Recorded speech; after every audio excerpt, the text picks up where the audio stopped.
Après être sorti de la Coupe du Monde en huitième de finale face à l'Angleterre, le Sénégal empoche 8 milliards 300 millions. Oui, vous avez entendu, c'est ce que le Sénégal a touché après son élimination de la Coupe du Monde. Et il y a beaucoup de personnes qui me disent déjà que Justin, comment après que le Sénégal soit éliminé, gagne 8 milliards? Et surtout, la question se posait, d'où sort ces 8 milliards 300 millions que la FIFA donne au Sénégal, étant donné que la FIFA n'est pas une entreprise. Je vous rappelle, la FIFA, c'est une association à but non lucratif. Dans cette vidéo, je vais vous expliquer le business qui se cache derrière la Coupe du Monde. Je vais vous donner des chiffres et vous allez comprendre pourquoi le football, la distraction, c'est un business très rentable si c'est bien maîtrisé. Alors, il y a des personnes qui viennent de me découvrir, je vais me présenter rapidement. Moi, c'est Justin. Je suis chef d'entreprise, je suis propriétaire de plusieurs business. Je suis entrepreneur, mais architecte à la base.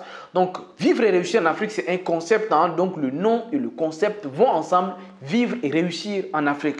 Notre objectif, c'est d'inciter la jeunesse africaine à rester ici, à vivre ici et à réussir sur le continent. Voilà pourquoi nous animons beaucoup de conférences et séminaires un peu partout dans le monde pour partager notre expérience avec les jeunes. Alors, si ces concepts, ça te parle, je t'invite déjà à t'abonner et surtout à nous laisser dans la barre de commentaires votre avis par rapport à ces contenus que je suis en train de produire. Alors, rapidement, je vais revenir au sujet principal de cette vidéo. Je suis en train de dire que oui, le Sénégal a empoché 8 milliards 300 millions. Donc voilà, à peu près 13 millions de dollars que le Sénégal a empoché. D'ailleurs, toutes les équipes qui sont sorties en phase de huitième de finale, c'est ce que ces équipes ont touché. Alors, il y a beaucoup de personnes qui se posent déjà des questions. Pourquoi la FIFA, qui est une association à but non lucratif, trouve tout cet argent pour donner aux équipes? Et puis voilà, avec tout ce qu'on voit.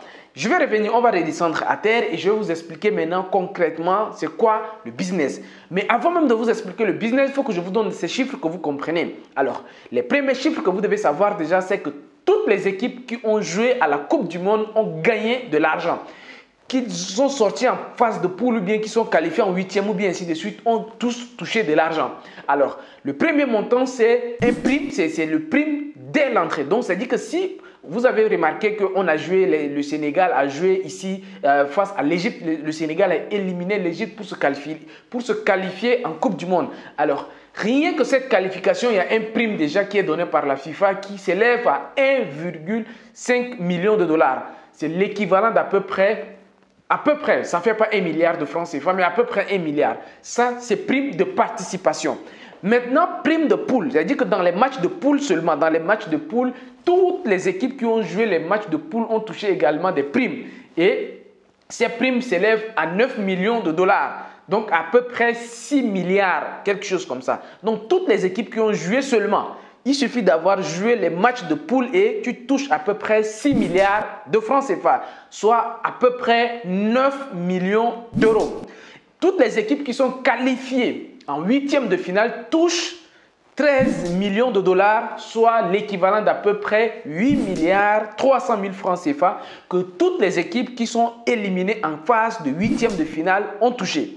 Alors, quand on avance un peu, c'est les demi-finales. Alors, c'est les quarts de finale d'abord. Donc, les quarts de finale, c'est les 8 dernières équipes. Et toutes ces 8 dernières équipes-là, si tu sors à ces niveaux de la compétition, tu t'en vas avec 17 millions de dollars, soit plus de 10 milliards de francs CFA. Donc, toutes les équipes qui sont déjà qualifiées, ne serait-ce que qualifiées en quart de finale, touchent 17 millions d'euros. Ça, c'est très important à comprendre. Alors, quand on avance un peu en quart de finale, ou bien en demi-finale, après les quarts de finale, on arrive en quart de finale. Donc, il y a 4 qui seront éliminés, qui vont toucher les 17 millions de dollars, 17 millions plutôt d'euros qui vont sortir. Tout ce que je suis en train de dire là, c'est d'euros, hein, parce qu'il y a une différence quand même. Voilà. Tout ce que je suis en train de dire, c'est en euros. Donc, les 17 millions d'euros, toutes les équipes qui vont sortir en quart de finale vont toucher ça. Les équipes qui vont aller en demi-finale, il y aura 4. C'est la personne ou bien l'équipe qui sera éliminée ou bien qui va prendre 4e place parce qu'il y en a 4. Donc, il y aura 2 matchs, il y aura la finale et il y aura un match de 3e place. L'équipe qui sera battue à la 3e place sera la 4e équipe de la compétition. Et cette équipe va toucher 25 millions d'euros. L'équipe qui va battre, donc qui va être à la troisième position, va toucher 27 millions d'euros. L'équipe qui va gagner la troisième place va toucher 35 millions d'euros. Et l'équipe vainqueur, donc le champion du monde de 2022, Qatar 2022, va toucher 42 millions d'euros. Voilà les chiffres. Donc, imaginez où est-ce qu'on trouve tout cet argent-là pour donner comme ça. Cet argent-là vient d'où? Et voilà pourquoi je vais vous dire concrètement le business maintenant qu'il y a derrière tout ça. Alors, d'où vient tout cet argent qui est injecté partout dans la construction, dans la préparation, à juste titre, pour organiser cette Coupe du Monde-là? La FIFA et le Qatar ont dépensé plus de 220 millions de dollars pour organiser cette Coupe du Monde-là. Donc, il y a beaucoup d'argent. D'où vient tout cet argent-là? Alors, pour savoir d'où vient tout cet argent-là, il faut savoir déjà ce qu'on appelle les audiences. Qui sont les clients, les audiences? Alors, par exemple, quand vous prenez même YouTube, vous prenez nos abonnés, vous prenez d'autres chaînes YouTube, en fait, les audiences, parce que l'argent, j'ai l'habitude de dire que là où 2 ou 3 personnes sont réunies, l'argent est au milieu d'eux. Donc, l'argent vient juste par le simple fait qu'il y aura de l'affluence, qu'il y aura une audience qui sera présente. Et voici quelques chiffres qui vont vous prouver que, effectivement, il peut y avoir de l'argent autour de cette Coupe du Monde. Alors, je vais vous lire quelques chiffres pour que vous compreniez. Déjà, la finale de la Coupe du Monde de 2018 remportée par la France, voici la moyenne par match. La finale, c'était 517 millions de téléspectateurs dans le monde à suivre cette finale. C'était l'événement le plus regardé dans le monde. Plus de 500 millions de personnes à regarder ça. Les autres matchs, c'est-à-dire que les autres matchs comme les matchs de groupe et ainsi de suite, la moyenne des autres matchs, c'est autour de 191 millions par match. Donc la moyenne, à part la finale qui va jusqu'à 500 millions de personnes, de téléspectateurs, les autres matchs, c'est à peu près 191 millions de téléspectateurs. Soit plus important, c'est-à-dire que l'événement le plus suivi dans le monde, donc la Coupe du Monde est l'événement sportif le plus suivi de la planète. Après ça, les Jeux Olympiques. Donc, vous voyez déjà qu'on parle de 500 millions de personnes qui sont réunies. Si vous êtes une entreprise, disons-nous les choses, si vous êtes une entreprise, vous allez tout faire pour être visible parce que quand vous voyez le marketing, quand vous voyez tout simplement la télé, pourquoi les gens vont payer la publicité à la télé? C'est parce qu'il y a une audience. Par exemple, au niveau de la télévision sénégalaise, la RTS, quand vous prenez la RTS, il n'y a eu jamais d'annonceurs que pendant cette Coupe du Monde. Il n'y a eu jamais. Elle dit qu'il y a tellement d'annonceurs parce que tout le monde sait que toute la population sénégalaise va être accrochée à la télévision pour regarder. Donc, qu'est-ce qu'on fait? On vient, surtout quand le Sénégal va jouer, c'est sur les 17 millions de Sénégalais, il y a plus de 2 tiers qui vont suivre ces matchs. Même les enfants, les bébés, même là, on les amène devant la télé. Donc, c'est plus de 10 millions de personnes comme ça qui vont être accrochées devant la télévision. Et voilà un moment propice, un très bon moment propice pour faire passer de l'information. Et pour cela, qu'est-ce qu'on fait? Il y a 2 choses.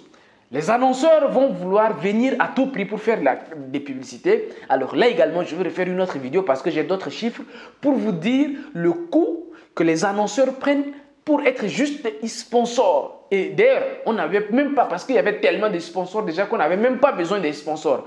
Des entreprises, des grandes entreprises qui veulent être partenaires, qui veulent associer leur image à cet événement. Toutes les entreprises étaient prêtes à associer, quel que soit le montant qu'il faut donner. Toutes les entreprises étaient prêtes à associer leur image à cet événement. Mais pas que.